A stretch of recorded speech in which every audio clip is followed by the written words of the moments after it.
Hey, what is going on? Eric Bach here from Bach Performance and the Look Great Naked podcast. And today, what I'm going to do, take you step by step through my favorite biceps focused workout. I'm going to highlight my 5 favorite biceps building exercises and show you, more importantly, how to sequence these exercises correctly so you can build your biceps without beating up your elbows. Before you go any further, it's 100% crucial that you watch the rest of this video and hit subscribe now. Now, an important note here, I don't often just dedicate an entire day to training biceps. Instead, what I'm going to do, I typically hit my biceps when I'm doing a pull day, right? This is going to allow us to hit more major compound exercises, such as a close grip chin up or even a bent over barbell row, where we can overload those muscles directly with enough mechanical tension to drive strength and muscle growth at the same time. And so in today's workout, I'm gonna take you through my 5 favorite exercises. Now, when it comes to training your biceps, we're focused on training 2 different heads of the bicep. We have the long head and we have the short head. Now, the long head is gonna be trained more when your arm is actually behind your body. So in a case like this, we'll think about an incline dumbbell curl. Incredible exercise. But when the elbows are in front of your body, think of a preacher curl, or as I'll show you shortly,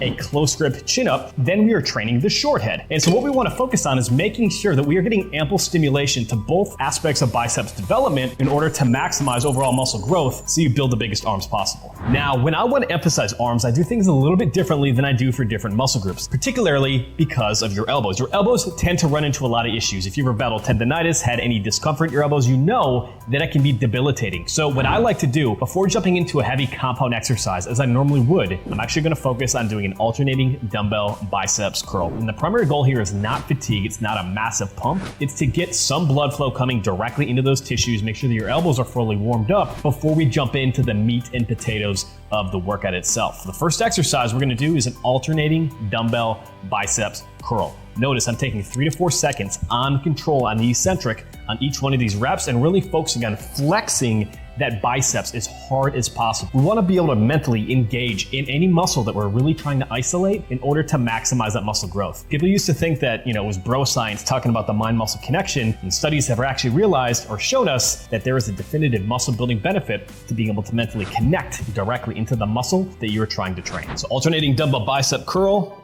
I'm just kicking these off nice and light. I'm using baby weight for me here, so I've just got 20 pounds. Just gonna focus on hitting about 10 to 12 per arm. Notice my elbows are staying tight, they're staying pinned, and I'm flexing that bicep as hard as I can. It's not just about counting reps, it's about getting into the muscle and feeling the muscle really knock out that overall contraction. No swinging, just control, baby.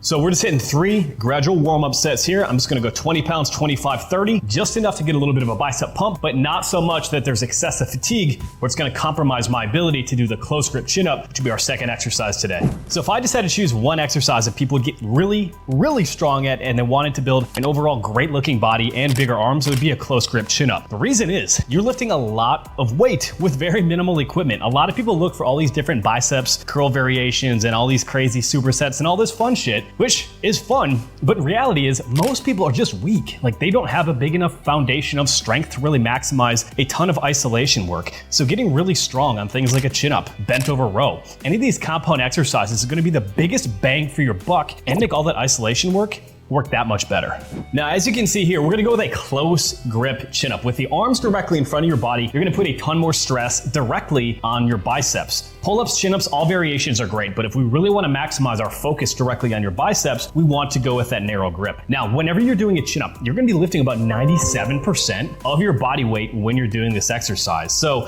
if you're relatively strong for your size, that's gonna be a great load. For a lot of people, it could actually be too much. So it's okay to use bands if you cannot get 8 quality close grip chin-ups when doing this workout. But what we're gonna do here, we're gonna do 3 sets of 6 to 10. We're gonna add some external load towards the final sets. And the reason we wanna do a heavy compound exercise when it comes to building your biceps, twofold. One, well, when we hit a heavy compound exercise, we can activate more type 2 fast twitch muscle fibers. These muscle fibers are gonna be the ones that are most likely to grow. So hitting that heavy overall stimulus can lead to some direct muscle growth. But in addition, in order to maximally fatigue as many muscle fibers as we can, we have to recruit as many as we can. So in this case, what we want to do when we have a heavy compound exercise, we have to recruit more muscle fibers, which then helps us continue to recruit and fatigue those muscle fibers in our subsequent exercises. So we have a twofold way of growth. First, more fast twitch muscle fibers, but second, we recruit more overall muscle fibers so we can create more overall fatigue directly within your biceps.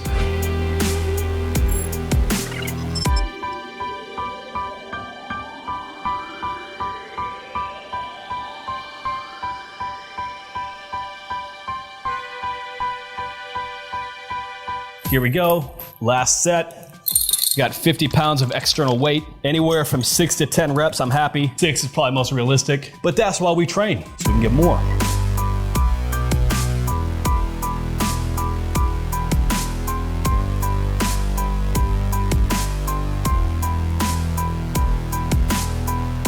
I always gotta control that eccentric on that last. The rep that people tend to get hurt most on in exercises is the last one, when they're putting the weight back, because they're losing focus and control when the weight is still there. So I always finish those reps strong. If you wanna lose fat and build muscle, the number one thing you need to do, join our Look Great Naked protocol. Head to the link below, book your transformation call, and hit subscribe. Third exercise we're gonna focus on, the dumbbell pinwheel curl. Now, this doesn't actually hit your biceps per se, it hits your brachialis, which actually lives underneath your biceps, and when it grows, it improves the actual size of the arm itself. This is a great way to change up your grip and the variations that you're using to get a bigger arm overall. Now, a pinwheel curl, a little bit different than a hammer curl or even a crossbody hammer curl. You see, with a typical hammer curl, we've got our thumb up right here and we're coming straight up. With a crossbody hammer curl, we're crossing the body. A pinwheel curl is just a slight variation off of that crossbody hammer action. What we do is you're actually allowed a slight cheat, but then we really focus on controlling that eccentric tempo all the way through. What this does, we are stronger through the eccentric action of a muscular contraction, which is why, say if you're lowering a bench press, you can lower it under control, but you might not be able to press it up. That's the eccentric, right?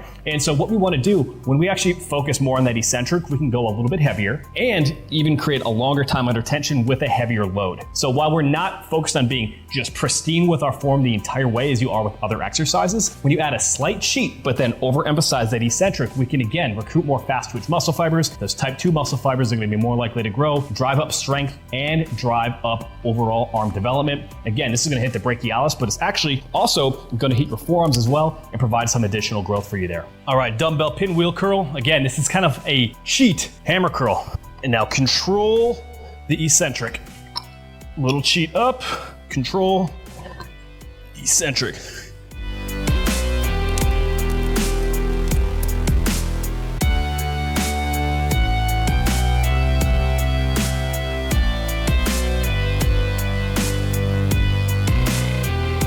So in doing the pinwheel curl, again, I'll start with 40 pounds here. I'm gonna increase on each set, but you're allowed a little bit of body language up and just focus on controlling that eccentric range of motion.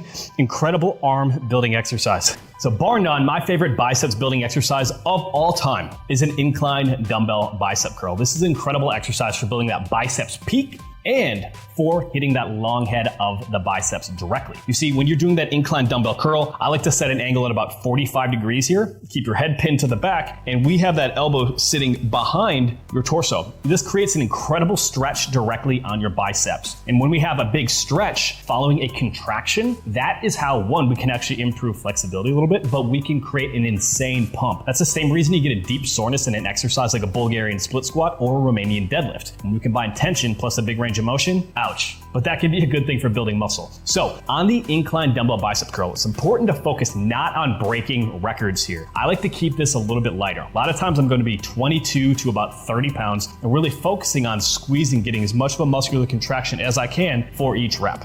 Incline dumbbell biceps curl. Again, this is an incredible exercise for building that bicep peak, that long head, because the elbows are going to be behind my torso. Absolutely love this exercise. I like to take it a little bit lighter, and really, honestly, like 20 to 30 pounds, give or take, is really all you're going to need here. But the focus needs to be on keeping that elbow pinned in the same location and maximizing the squeeze. These can be quite uncomfortable with a big stretch. Notice here my head staying flat. It's really common for people to pick that head up, and when you start to change cervical position,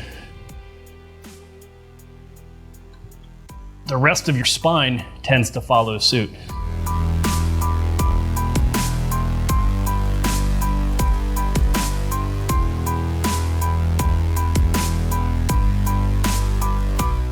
final exercise in this biceps building workout is what I call the isodynamic contrast curl. There's a lot of words going on right there, so let me break it down. ISO, this means an isometric hold. What you're gonna do is you're gonna come up and you're gonna hold the weight at 90 degrees. That's that sticking point. What we wanna do is hold and flex and squeeze your biceps as hard as possible for the duration listed. A lot of times I go 8 to 12 seconds or even 10 to 15 seconds for that hold. That's the ISO. Now the dynamic action here is then coming through and doing the full range of motion curls directly afterward. The reason we throw that pause in, that's gonna help you improve that mind-muscle connection directly with your biceps. Because there actually isn't a flexion-based contraction happening during that isometric hold, we're actually gonna create an occlusion effect, meaning blood is not going in or escaping directly through that muscle. When this happens, it actually drives up metabolic growth factors, what we know as metabolic stress, which can help boost overall muscle growth, maximizing how hard we can contract. Again, the goal here isn't to set a PR with the heaviest weight possible. So it's gonna be 3 sets. We're gonna go 10 to 15 seconds, just holding that position and flexing, and then 10 to 15 reps is to focus on contracting that muscle and feeling your biceps work as hard as humanly possible. Isodynamic contrast curl. You can do this exercise either seated or standing. And even though I'm gonna use dumbbells, you can use the same exact method with an easy bar, with a barbell, or even with cables. So understand the idea behind it, not necessarily getting bogged down by the particular device. Personally, dumbbells just feel best for me. So kick these off. My biceps are smoked for the rest of the workout, and I'm gonna curl up to 90 degrees. I'm gonna hold for 10 to 15 seconds, and then I'm just gonna rep out as many as I can. So here I'm holding, I'm actively squeezing here, crushing grip, flexing my bicep as hard as I can. I don't have a timer on me, so we're just gonna call that. Then we knock out reps, baby. Great mind muscle connection, pre-fatigue. The goal here is not to chase the heaviest weight possible, but chase the best quality contraction that you can feel in your muscle. And I'll hit 3 sets. Same exact thing. Well, there you have it. Those are my 5 favorite biceps exercises. Now, a couple things that you might also enjoy. I like a bent over barbell supinated grip row. So underhand grip with a barbell bent over row. This can be an excellent replacement for an exercise such as a chin up. Not that it's right or wrong, one or the other, but it can be an incredible way to build your back and your biceps. In addition, do not discount other exercises such as farmer's walks, lots of other horizontal pulls, and rowing directly into your workout. The first thing I do for most people who are looking to build bigger arms, it actually isn't hammering them with a ton of bicep curl variations. It's improving their overall pulling volume first, because most people have absolutely terrible posture, and by improving some of that horizontal pulling volume that is already in their workout program, the arms start to grow, posture improves, and voila, you look better naked, and that's how everybody wins. Now, if you want to get a step-by-step custom-built coaching program to get in the best shape of your life, all you need to do, head to the caption below and click on bachperformance.com/call. We'll hop on a short strategy session and get you set up. And in addition, if you enjoyed this video or have questions based on the exercises that we did, or a biceps exercise that you would like to see included, let me know, and we'll go from there. Did you find this helpful? If so, pound that like button and hit subscribe. Now, if you want a free copy of our Chiseled Muscle Cheat Sheet, the no BS way to help you lose body fat and build lean muscle in 90 days, make sure that you go to the description below and download your free copy. Any questions? Drop them in the comments, and can't wait to see you with the next video.